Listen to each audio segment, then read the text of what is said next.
Maybe took 4 hours, maybe 3.5 or 4 hours. But I will say it was one of the most exciting, jubilant, celebratory experiences I've had in making pictures in 20 years.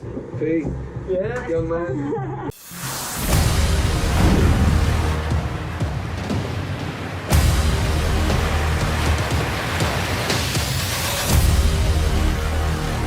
Throughout the DC universe, there have been some amazing characters, like the Joker, Penguin, and Harley Quinn, but similarly to what Jim Carrey had to go through with his transformation as the Grinch, some members of the DC universe have committed themselves to hours in the makeup chair just trying to get them to look realistic. Today we wanted to look at some of the times this happened and exactly what they had to go through.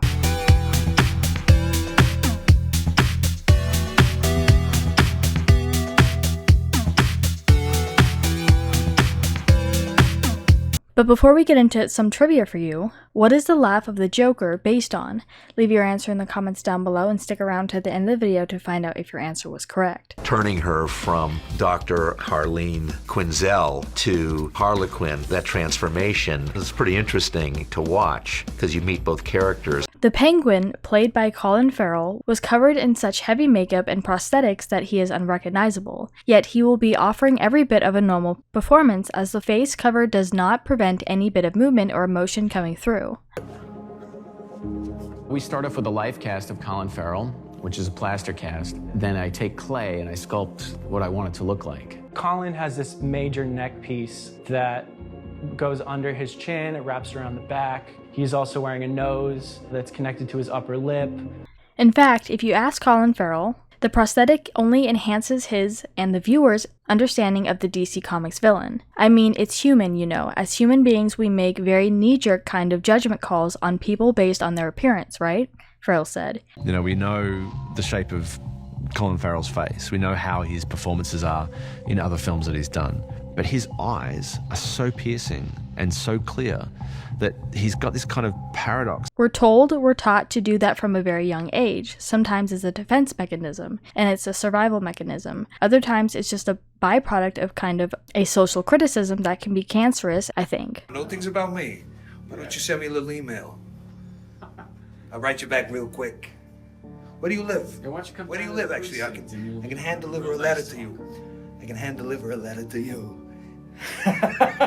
As a result, Farrell expects everybody to form an immediate judgment of his Oswald Cobblepot, who comes with scars tattooed on his face. I saw the face of the Penguin for the first time. I was blown away. Matt said, he's like, you're not gonna recognize him. And I was like, yeah. And then Colin walked up to set and I was like, no.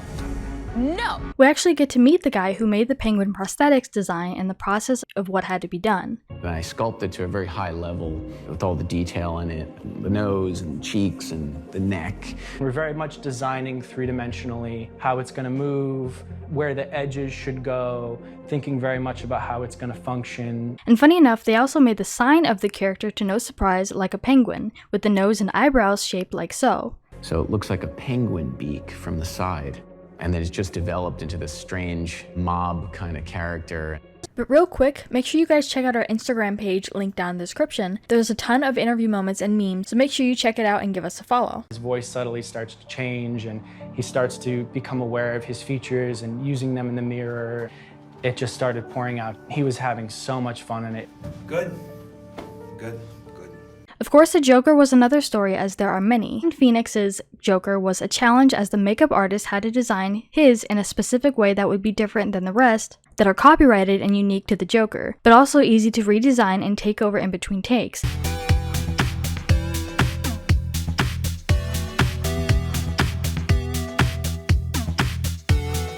Not only was it tied to a specific era in the early 80s, but it was also required its own evolution. Arthur Fleck is a poorly employed street clown at the start of the movie, spinning signs in front of a furniture store on a grimy Times Square street, trying and failing to lure people into a liquidation sale. He evolves into what we know as the Joker over time, which added a new element to designing his makeup.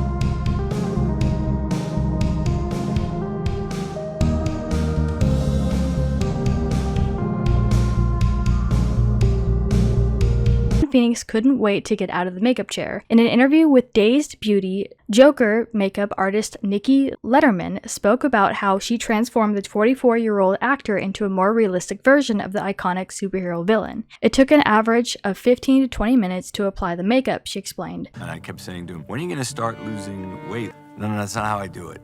I go, how do you do it? He goes, I just stop eating and I starve myself. And he just ate an apple a day for the whole summer. Partly because it was hard for Joaquin to sit still, but also because I didn't want it to look too precisely throughout. It was also important that she was able to mess up and redo the makeup on the fly. Joker's laughing a lot and not in a fun way. You had fun making the movie. Yeah. You did. Yeah. As far as another version of the Joker, Heath Ledger was one for the history books. One of the most memorable factors of Ledger's performance came in his mannerisms and method acting, of which his signature was a constant licking of his lips. However, it wasn't a deliberate expression. Ledger's prosthetics would repeatedly fall off during scenes, and so he continually licked the scars back down. It really is a performance that is done with no safety net. This town, it deserves a better class of criminal. It really just goes for broke, and those are the performances that endure. Connor O'Sullivan, who supervised the prosthetics, wanted the silicone stars to feel as real as possible, and so he drew upon his memory of a man he had met with a Glasgow smile, a scar typically inflected as a punishment along the edges of one's mouth. The last thing that Heath wanted to do was go back and spend another 20 minutes or half hour trying to get the lips glued back on, so he licked his lips a lot. Talked about all kinds of different philosophical ideas behind the Joker and anarchy and chaos and what he would represent. And Heath was just ready to do it. He was ready to do something that big. I'll settle for his loved ones. So after that first meeting, it was very clear to me that it was going to be an incredibly exciting road to go down. At some point, we've all heard of how uncomfortable superhero costumes can be for actors playing superheroes in film and TV. From foul smells and unbearable heat to skin irritations and long times in the makeup chair, it seems playing these beloved superhero characters comes at a price. Now, CW's The Flash star Grant Gustin has revealed a particular discomfort he endured whilst playing the Scarlet Speedster in the first season of the hit TV show. Specifically, in the first 9 episodes, the mask of his outfit had to be glued onto his face, said Gustin. The amount of time it takes to design and build one of these costumes is anywhere from 8 days to 3 weeks. Minor altercations were made to make it easier to bend all of my extremities, but nothing about the look of the suit changed. Around the 9th episode, we stopped gluing the mask to my face and switched to a mask that just slipped on and off with a zipper. That made me a very happy superhero. So this is the Flash. This costume has evolved a little bit, but I tried to stay as close to Colleen Atwood's original concept as I could. Oh, very cool. We also wanted to give a shout out to our DC Thursday winner. If you guys didn't know, we ask a challenging DC-related trivia question over on our community tab. You answer it correctly, you get a chance to have your answer featured here in one of our videos. It has these very specific tribal tattoos and hex signs and ancient magic runes from grimoires and things like that. Everything with its own specific sort of language and history. Margot Robbie's transformation into Harley Quinn was a lengthy process as well, having an average 2-hour time period from start to finish, and the crew actually had to hose off the makeup because there was so much on her. I'm scared people are gonna go get rotten tattooed on their cheek now. Yeah, girl, she got the glove. And Christian Bale recounts being so cold in his Batman suit, he recounted seeing stars as it was also really tight. It's actually getting made for me. There's all sorts of interesting processes that you go through where you have to have your whole body, molded. Cowl and the gloves.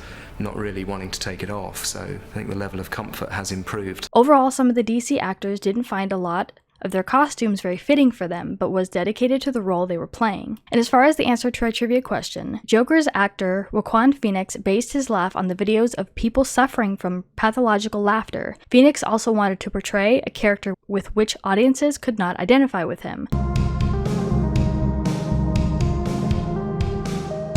But we want to turn this around to you guys. What do you think was the worst makeup transformation the cast was put through? Let us know what your thoughts are in the comments down below. Make sure you subscribe with notifications on for more videos just like this. That's it for today though. We'll see you all next time with a brand new video. There's something that draws you in, right? She's a beautiful girl, but she's really important to definitely explore her flaws. And David is the guy that's going to delve deeper than anyone for those flaws.